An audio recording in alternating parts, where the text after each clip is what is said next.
19 वर्षीय महिला मनीषा के हत्यारों का 3 दिन बाद भी लोहारू पुलिस कोई सुराग नहीं निकाल पाई। पूरे भिवानी जिले में इस हत्याकांड से सनसनी फैली हुई है। क्या कहानी है आपको बताएंगे, वीडियो में अंत तक हमारे साथ बने रहिए। 19 साल की मनीषा सिंघानी गाँव के एक प्ले स्कूल में टीचर थी। पिता मजदूरी करते हैं, इसीलिए बेटी को महज 19 साल की उम्र में ही घर चलाने के लिए नौकरी करनी पड़ी। लेकिन मनीषा के सपने बड़े थे, वह आगे पढ़ना चाहती थी। 11 अगस्त को वह अपने घर से प्ले स्कूल के लिए निकली और वहाँ से अपने पिता को कॉल करके बताया कि आज वह थोड़ा लेट आएगी क्योंकि उसे कॉलेज जाना है। बीएसएससी नर्सिंग का फॉर्म भरना है ताकि वह अपनी आगे की पढ़ाई शुरू कर सके। लेकिन मनीषा के पिता ने कभी नहीं सोचा था कि वह आखिरी बार अपनी बेटी से बात कर रहे हैं। मनीषा जब देर रात तक घर नहीं लौटी तो परिजनों ने लोहारू थाने में गुमशुदगी की रिपोर्ट लिखवाई। पिता का आरोप है कि पुलिस ने उनकी शिकायत को हल्के में लिया और पहले दिन मनीषा को ढूंढने का कोई प्रयास नहीं किया गया। पुलिस ने कहा कि वह अपने आप ही घर आ जाएगी। 11 अगस्त को मनीषा घर नहीं लौटी और 13 अगस्त की सुबह सिंघानी गांव के खेतों में उसका शव बरामद हुआ। सिंघानी का एक किसान जब सुबह अपने खेतों में पहुंचा तो उसने देखा कि किसी महिला की लाश पड़ी है जिसकी गर्दन पर धारदार हथियार से काटने का निशान है। किसान ने तुरंत पुलिस को सूचना दी। पुलिस मौके पर पहुंची और फिर मनीषा के पिता को बुलाया गया। पिता ने लाश की पहचान कर ली। अब यह कंफर्म हो गया था कि वह डेड बॉडी मनीषा की है और गर्दन पर चोट का निशान बता रहा था कि उसकी हत्या गला काटकर की गई है। मनीषा के पिता ने पुलिस को यह भी बताया कि मनीषा जिस कॉलेज में बीएससी नर्सिंग का फॉर्म लेने गई थी और वापस नहीं लौटी तो पिता उस कॉलेज में भी पता करने गया था। लेकिन वहाँ नशे में धुत 3 युवक मिले जिन्होंने लड़की के बाप को कॉलेज में घुसने नहीं दिया और कह दिया कि यहाँ कोई नहीं आया। 5 दिन बीत जाने के बाद भी लोहारू पुलिस के हाथ इस मामले में खाली हैं। परिवार पोस्टमार्टम के बाद शव लेने से इनकार कर चुका है। आज स्थानीय कांग्रेस विधायक राजवीर फरटिया और कांग्रेस नेता अनिरुद्ध चौधरी ने भी परिवार को समर्थन दिया और प्रशासन पर इस पूरे मामले में लापरवाही बरतने का आरोप लगाया। एक दिन पहले हॉस्पिटल के बाहर मनीषा के परिजन जुटे थे। उन्हें समझाने के लिए सांसद धर्मवीर सिंह और भिवानी के एसपी भी मौके पर पहुंचे, लेकिन बात नहीं बनी। स्थिति ये है कि 19 साल की एक लड़की की निर्मम हत्या हो गई है। 6 दिन बाद भी हत्यारों का कोई सुराग नहीं लग पाया है। परिवार लोहारू थाने के पुलिस कर्मियों पर ढिलाई बरतने का आरोप लगा रहा है और हत्यारों की गिरफ्तारी न होने तक अंतिम संस्कार नहीं करने की जिद पर अड़ा है। इस हत्याकांड ने पूरे भिवानी जिले को हिला कर रख दिया। हर कोई हैरान है कि एक गरीब बाप की होनहार बेटी जो नौकरी के साथ साथ अपनी पढ़ाई करना चाहती थी, आखिर उसकी किसी से ऐसी क्या दुश्मनी हो सकती है कि उसे ऐसी निर्मम मौत दी जाए।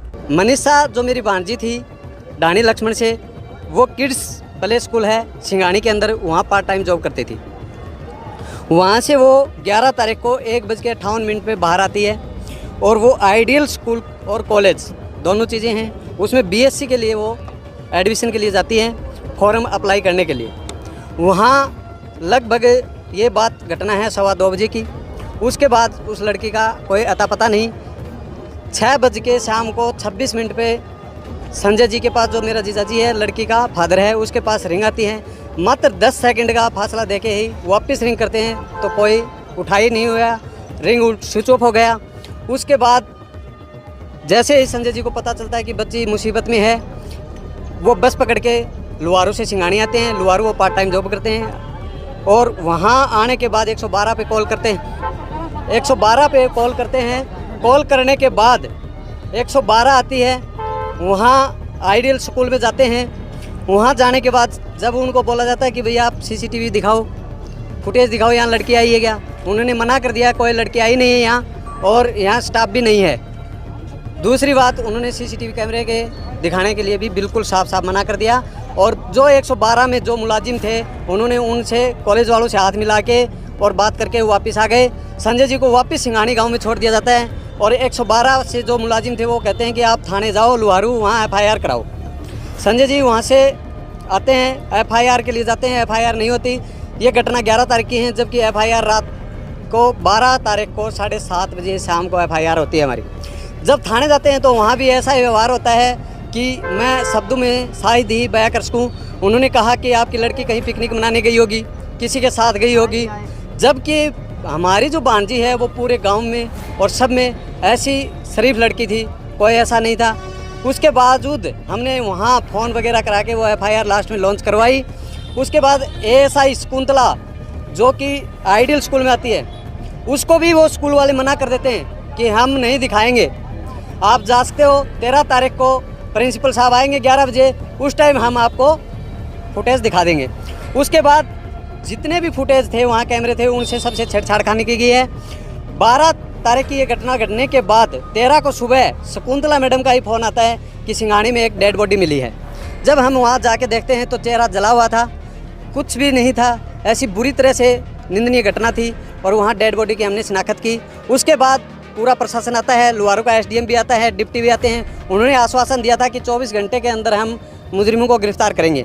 तो अभी तक कोई भी गिरफ्तारी नहीं हुई है, नहीं कोई, सिर्फ आश्वासन दिया जा रहा है। और पुलिस क्या कर रही है क्या नहीं, अभी तक हमें कुछ नहीं बताया गया। प्रशासन कोऑपरेट नहीं कर रही। कोऑपरेट करती समय पर तो अगर समय पर पुलिस कोऑपरेट करती तो मैं दावे के साथ कहता हूँ मनीषा आज हमारे बीच में होती और उन दरिंदों को पकड़ा जाता। तो एसपी साहब आए, क्या आश्वासन मिला, क्या एसपी साहब ये बोल के गए कि हम कार्रवाई कर रहे हैं, लेकिन कार्रवाई कहाँ तक है और इसके अलावा कुछ नहीं किया। तो क्या जो एसएचओ हैं उनकी जांच से संतुष्ट हैं या किसी और अधिकारी को साथ हैं? अधिकारी को दी हुई हैं और हम तो संतुष्ट उसी टाइम होंगे जब हमारे सामने मुलजिम पेश होंगे, तब तक कोई संतुष्टि नहीं है।